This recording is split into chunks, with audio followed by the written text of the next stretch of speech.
আসসালামু আলাইকুম এভরিওয়ান, সবাই কেমন আছেন? আশা করি সবাই ভালো আছেন। আলহামদুলিল্লাহ আমিও ভালো আছি। আবারও শুরু করলাম কিছু প্রয়োজনীয় গুরুত্বপূর্ণ প্রশ্ন উত্তর। আজকের প্রশ্নগুলো শুরু করতেছি। কেবলার দিকে মলমূত্র ত্যাগের বিধান কি? কেবলার দিকে মলমূত্র ত্যাগের বিধান কি?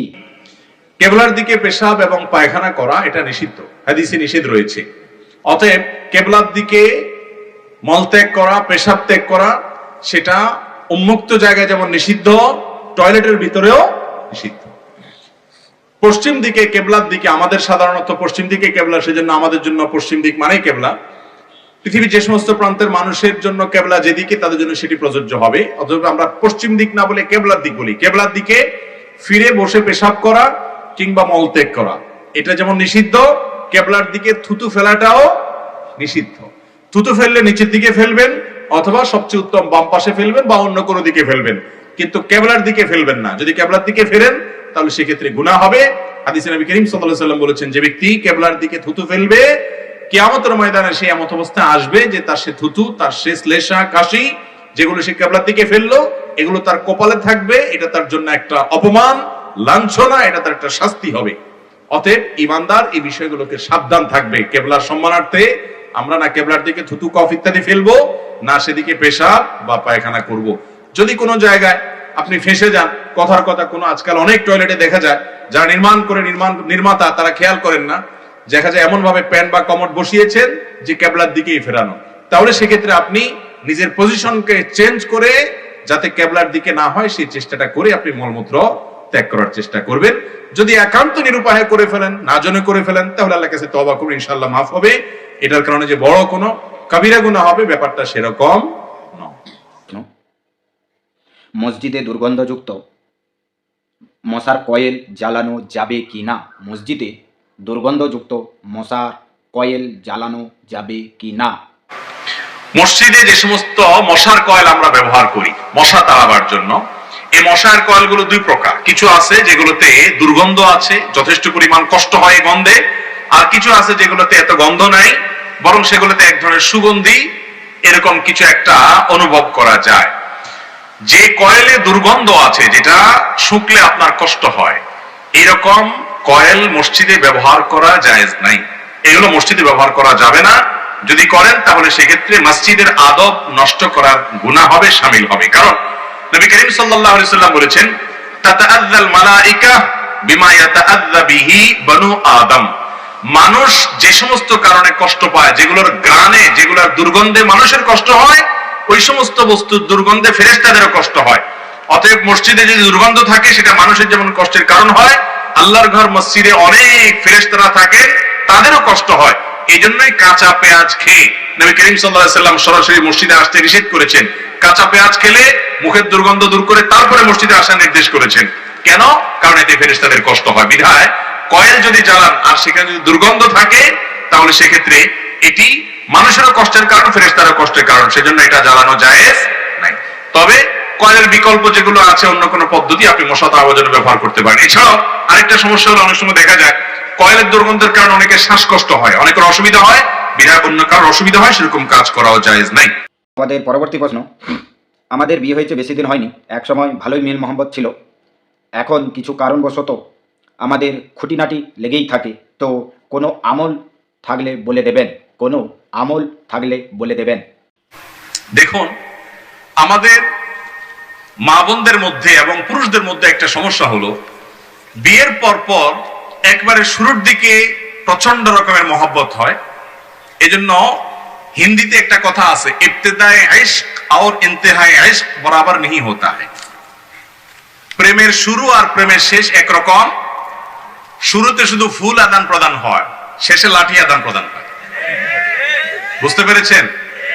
যৌবনের ভ্রমের কারণে অনেক সময় গুলো টের পায় না, ধরাকে সরা জ্ঞান করে পাগল হয়ে যায় এবং বলে তোমার জন্য আমি জীবন দিয়ে দিব। এরপরে বলে যে তোমার থেকে বাঁচতে পারলে আমার জীবনটা বাঁচে। তাহলে বিবাহের পরও প্রায় শুরুর দিকে, বিশেষ করে যারা সচ্চরিত্রবান, খুব স্বাভাবিকভাবে স্বামী স্ত্রী একে অন্যকে উজাড় করে ভালোবাসেন। কিন্তু দিন যত যায় ধীরে ধীরে আস্তে আস্তে সংসার বড় হয়, ছেলে মেয়ে হয়, মনোমালিন্য তৈরি হওয়ার ইস্যুগুলো তৈরি হয়, মতপার্থক্যের ইস্যুগুলো তৈরি হয়, গন্ডগোল ফাসাদ হয়। বেশিরভাগ মেয়ে, বেশিরভাগ ছেলে, বেশিরভাগ দম্পতি এই জায়গাটা এসে অনেক বড় ধরনের অ্যাক্সিডেন্ট এবং ভুল করে। সেটা কি? মনে করে না এর সাথে আমার আর চলবে না, রাস্তা আলাদা করে ফেলতে হবে, সে সিরিয়াস হয়ে যায়। অথচ দাম্পত্য জীবনে গন্ডগোল ফাসাদ হয় না এমন কোন দম্পতি খুঁজে পাওয়া, ওই দেখেন আপনার বন্ধুকে যে তার ওয়াইফ সহ কত হ্যাপি, আপনি চিন্তা করেন হ্যাঁ রে আমি তো কপাল পোড়া, সে কত খুশি। আসলে তারা হয়তো চুলাচুলি আপনার চাইতে আরো বেশি করে, কিন্তু ভাবসাব দেখে আপনার মনে হয় ওফ তারা জানে কত খুশি। ইবলিস আপনাকে এইভাবে দেখায়, আসলে বাস্তবতা ভিন্ন। প্রত্যেকের সংসারে মনোমালিন্য। নবী করিম সাল্লাল্লাহু আলাইহি সাল্লামের দাম্পত্য জীবনে তার স্ত্রীদের সাথে তার মনোমালিন্য হয়েছে না হয় নাই? হয়েছে। খুব বড় সিরিয়াস কিছু হয় নাই। আমরা যেরকম মনোমালিন্য হলে ছোট লোকই করি, নবী আলাইহিস সালাম তো তার মুখ দিয়ে কখনো কটু কথা বের হতো না, কখনো নারীদের গায়ে হাত তোলেননি তিনি। কিন্তু অভিমান করে মনের কষ্টে মসজিদে এসে তিনি আর বাসায় যাবেন না। পরে সাহাবা একরাম মধ্যস্থতা করে সেটাকে দূর করলেন। তাহলে বোঝা গেল স্বামী স্ত্রীর মধ্যে বোঝাপড়ার গরমিল এটা হবে। বিশেষ করে বিবাহের একদম শুরুতে তো মোহাব্বত অনেক উতরাবে, ইবতেদায়ে প্রেমের শুরুতে যেরকম থাকে ওরকম থাকবে। কিছুদিন গেলে আস্তে আস্তে আস্তে এবার একটু টুনটান টুনটান লাগবে, গন্ডগোল হবে, ফাসাদ হবে, তুমুল আকারে সেটা বিশ্বযুদ্ধের আকারও ধারণ করতে।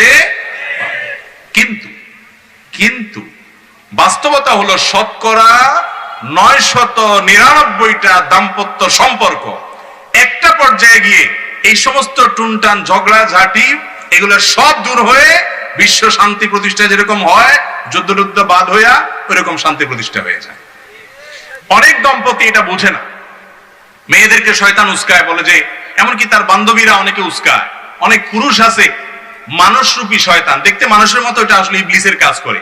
সে আইসা বলে যাহারে তোমার মতো মেয়ের জীবনটা শেষ করে দিলে একটা মানুষের সাথে, আহা তোমার জীবনে কত কত ভালো ছেলে মেলার কথা, অজাগায় তোমার বাপ মা বিয়ে দিয়ে দিছে, দিলনি তারে উস্কায়। আবার একই কথা ছেলে কেউ বলে। মূলত এগুলো সবগুলো হলো মানুষরূপী শয়তান, ওয়াসওয়াসা তৈরি করে দাম্পত্য কলহ সৃষ্টি করে। আমি সে সমস্ত দম্পতিকে বলতে চাই যাদের মধ্যে মনোমালিন্য আছে, স্বামী স্ত্রীর মধ্যে বোঝাপড়া নাই, ঝগড়াঝাটি লেগে থাকে, গন্ডগোল হয়ে থাকে, আমি বলবো সময় পার করেন, জাস্ট সময় পার করেন। বিশেষ করে মা বোনদেরকে বলি, মুসলিম পরিবারের মহিলারা এত বড় রাজা, এত বড় রানী এবং এত বড় রাজত্ব তারা করে, এত দাপট তাদের, শুধু একটু সময়ের অপেক্ষা লাগে। প্রথম আসলে হয়তো শাশুড়ি ডিস্টার্ব করে, ননদেও হয়তো ডিস্টার্ব করে, স্বামীও হয়তো ভুল বুঝে, অনেক কাহিনী হয়, শুধু সবর করতে হয়। আমি সবসময় বলি বোন সবর করেন। একটা দুইটা বাচ্চা হয়ে গেলে এই বাচ্চাগুলো যখন আস্তে আস্তে বড় হবে তখন কিন্তু মনে করলেন আপনার বাহিনী তৈরি হচ্ছে। এই বাচ্চা তো না, এগুলা কি বাহিনী। এগুলা মায়ের পক্ষে যাবে না বাপের পক্ষে যাবে? কোন সন্দেহ আছে? বাচ্চারা সব কার পক্ষে যাবে? বেশিরভাগ মায়ের পক্ষেই। শুধু তাই নয়, এই বাচ্চাদের ঘরে আবার যখন ছেলে মেয়ে হবে, নাতি নাতনি হবে, সেগুলা কার পক্ষে যাবে? নানা দাদার পক্ষে যাবে না বুড়ির পক্ষে যাবে? যখন বয়স বার্ধক্যে পৌঁছায় এবার বুড়ো দৌড়ের উপরে থাকে। যে বুড়ো জোয়ান কালে দাপট আর দাপট দেখাইছে বউয়ের উপরে, এখন বিড়ালের মতো ঢুকে বাড়িতে, আবার বিড়ালের মতো বের হয়। ঠিক না ঠিক? বুড়ির তখন রাজত্ব দেখে কে, কর্তৃত্ব দেখে কে, উঠ বস করতে থাকে বুড়া। বুড়া বেশি কথা বলবে, চুপ, আপনার কারণে সব গন্ডগোল, বিড়ালের মতো হয়ে যাবে। ঠিক না ঠিক? বুড়া কালেও মাস্তানি মাতবরি করে এরকম অমানুষ খুব কম, বেশিরভাগই মানুষ হয়ে যায়। এই জন্য আমাদের মা বোনদেরকে বলবো, আপনাদেরকে অনেকে উস্কাবে যে না না না এই সমস্ত অশান্তি করা যাবে না, নিজের পায়ে নিজে দাঁড়াতে হবে, ছেড়ে দাও, স্বামী সংসার চলে যাও। হ্যাঁ, ইন্ডিভিজুয়াল কোনো কেস, অমানুষ আছে, তার কাছ থেকে ভালো কিছু আশা করা যায় না, সবর করা যায় না, তাহলে সেক্ষেত্রে আপনি পরামর্শ করে বিচ্ছেদের সিদ্ধান্ত নিতে পারেন, কিন্তু সেটা হতে হবে বিচক্ষণতার সাথে। দাম্পত্য জীবনে মাঝামাঝি পর্যায়ে এসে নদীর মাঝখানে আসলে যেরকম ঢেউ থাকে, উত্তাল তরঙ্গ থাকে, ওই রকম গন্ডগোল ফাসাদ প্রত্যেকটা ফ্যামিলিতে হয়। অস্থির হবেন না, একটু সবর করেন, সময় পার করেন। নদীর এই পাড়ে যেরকম সুখ, ওই পাড়ে যেরকম সুখ, মাঝে যেরকম ঢেউ, উত্তাল তরঙ্গ।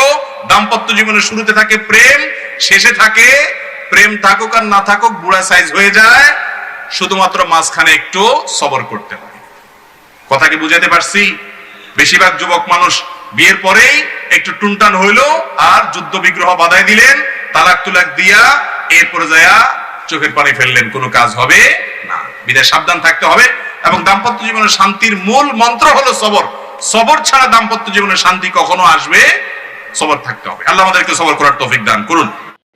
মহিলাদের তালিম কি জায়েজ আছে? মহিলাদের তালিম কি জায়েজ আছে? এই বিষয়ে একটুকু বলবেন। মহিলাদের তালিম জায়েজ আছে কিনা? মহিলাদের তালিমের মধ্যে যদি মহিলারা মহিলাদের মধ্যে তালিম করে এবং একজন মহিলা কোরআন হাদিসের আলোকে অন্য মহিলাদেরকে কোরআন হাদিসের কথা বলে, এটাতে কোনো দোষের কিছু? কোরআন হাদিসের কথা, সৎ কাজের আদেশ নিষেধ শুধু পুরুষরা করবে, মহিলারা করবে না? কিন্তু মহিলাদের তালিমের নামে যদি এক জেলা থেকে আরেক জেলা চলে যান, মাহরাম ছেড়ে চলে যান, সংসার ছেড়ে চলে যান, ছেলে মেয়ে স্ত্রী, ছেলে মেয়ে স্বামী, বাবা ভাই, কারোর কমান্ড না মানেন এবং আপনি একেবারে পুরাই লাইন ছাড়া হয়ে যান এবং নিজে স্বয়ং সম্পন্ন হয়ে যান, সেটা কিন্তু জায়েজ হবে। অনেক জায়গায় আজকাল এই সমস্যা শুরু হয়েছে যে মহিলাদের বিশাল ইস্তেমা, মহিলাদের বিশাল মাহফিল, স্বামী বাপ ভাই সংসার সব ছেড়ে দিয়ে তিনি চলে যাচ্ছেন, এটা জায়েজ নাই। এর পরবর্তী প্রশ্ন, মহিলাদের মাসিক হওয়ার পর কোনো কিছু আমল এবং নামাজ পড়া যাবে কি না? মহিলাদের মাসিক হওয়ার পর কোনো আমল বা নামাজ পড়া যাবে কি না? মহিলাদের মাসিক অবস্থায় যে কোনো জিকির আজকার করা যাবে, দুরূদ পড়া যাবে, দুরূদ ইব্রাহিম পড়তে কোনো অসুবিধা নাই। কিছু মানুষ আছে যারা নামাজ পড়তে চায় না, কিছু মানুষ আছে যারা নামাজ পড়তে চায় না, তাদের কিয়ামতের দিন কি অবস্থা হতে পারে? তাদের কিয়ামতের দিন কি অবস্থা হতে পারে? ভাই, বেনামাজি যারা হবে এই লোকগুলো আমাদের এই সমাজে বিশেষ করে বেনামাজিদের আবার একটু ওই যে চোরের মায়ের বড় গলার মতো একটু, এরা দেখবেন জোর দিয়া বলে নামাজ না পড়লে কি হয়েছে? ঈমান আছে। নামাজি ব্যক্তিকে শুনবেন না কোনোদিন এটা বলতে যে আমি আলহামদুলিল্লাহ নামাজ পড়ি, আমার ঈমান আছে, এরকম শুনছেন কখনো? কিন্তু বেনামাজিরে শুনবেন যে নামাজ না পড়লে কি হয়েছে? ঈমান আছে। ওই যে কয় না চোরের মায়ের গলা একটু বড়, ব্যাপারটা এরকম। দেখেন, নামাজ না পড়লে ইসলামে তার কোনো হিস্সা থাকে? ওমর রাদিয়াল্লাহু তাআলা বলছেন এটা লা হাজ্জা ফিল ইসলামি লিমান তারাকাস সালাহ। ভালো করে শুনে রাখেন, যে ব্যক্তি নামাজ ত্যাগ করে ইসলামে তার কোনো হিস্সা নাই। অনেক ইমামদের মতো ইচ্ছাকৃত নামাজ না পড়লে সে ইসলাম থেকে খারিজ হয়ে যায়। ইমাম আবু হানিফা রাহিমাহুল্লাহর মত হলো, আর অনেকে আমার মত হলো, যদি আপনি নামাজ না পড়েন কিন্তু আপনার মতো অপরাধ বোধ কাজ করে, এর ফলে আপনি ইসলাম থেকে খারিজ হবেন না। কিন্তু একজন ইমানদার কখনো নামাজ না পড়ে থাকতে পারে। কুফর এবং শিরকের মাঝে একজন মুসলমানের পার্থক্যের দেয়ালই হলো নামাজ। যে নামাজ পড়ে সে মুসলমান, যে নামাজ না পড়ে নিজেকে সে মুসলমান দাবি করার অধিকার নৈতিকভাবে রাখে না। মুসলমান অন্য যাই করুক না করুক নামাজটা পড়তেই হবে। এজন্য নামাজের উপরে গাফলতি করা যাবে না।